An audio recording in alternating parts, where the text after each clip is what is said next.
उद्या शेवटचा दिवस आहे. म्हणजे आजच खरं तर बऱ्याच गोष्टी फायनल होतील. एबी फॉर्म हे आमच्या पक्षांकडनं आमच्या कार्यकर्त्यांना त्या ठिकाणी दिले जातील, घड्याळकडनं घड्याळच्या कार्यकर्त्यांना दिले जातील आणि उद्या दुपारी आपल्या सगळ्यांना किती जागा आम्हाला मिळाल्या याच्याबद्दल स्पष्टपणे काही गोष्टी जागा वाटपाचा फॉर्म्युला ठरलेला नाही. नाही ठरलेला आहे, तो फक्त प्रेसला सांगितलंच पाहिजे असं कुठं सांगितलेलं नाही. आत्ताच हा प्रश्न विचारला गेला, त्याला उत्तर पण आम्ही दिलेलं आहे. मीडियाला कदाचित खासगी सांगत असतील, पण 100 कार्यकर्ते जे कोणी पुण्यात होते आणि पिंपरी चिंचवड मध्ये होते त्यातले 95 कार्यकर्ते जे लढायला इच्छुक होते त्यांनी येऊन आम्हाला हे सांगितलेलं आहे एकत्रित या. त्यामुळे तुमच्याकडे 5च आले असतील, पण 95 आमच्याकडे आले 100 पैकी, आणि त्यांच्यासाठी ही निवडणूक महत्वाची असल्यामुळे आणि त्यांना निवडून आणणं हे महत्वाचं असल्यामुळे त्या ठिकाणी तो निर्णय त्यांना विश्वासात घेऊन घेतलेला आहे. राजकारणामध्ये काही निर्णय घेत असताना काही निर्णय लवकर घेतले जातात, काही उशिरा घेतले जातात.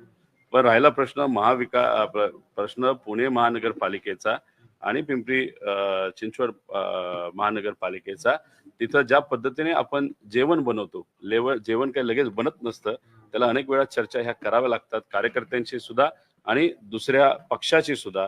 त्यामुळे इथं काल हा निर्णय झाला असं समजून चालणार नाही.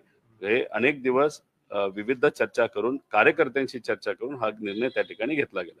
पुणे महानगरपालिकेचे प्रश्न वेगळे आहेत, पिंपरी चिंचवडचे हे वेगळे आहेत.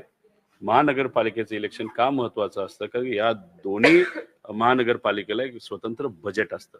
त्या बजेटच्या माध्यमातून तिथे असणाऱ्या लोकांना आपल्याला सेवा द्यायची असते. स्वतःचं बजेट असल्यामुळे तसं बघितलं तर खूप काय आपण राज्य सरकारवर अवलंबून नसतो.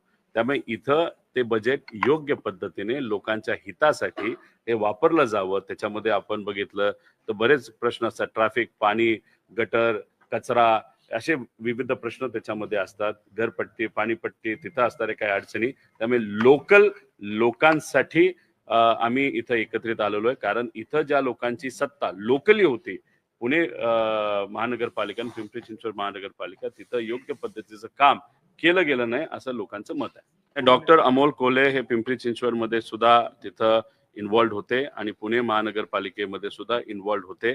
आम्ही जिथं कुठं काही कमी वाटतंय तिथं आम्ही तिथं असतो, अशा पद्धतीची भूमिका तिथं आम्ही घेतलेली आहे.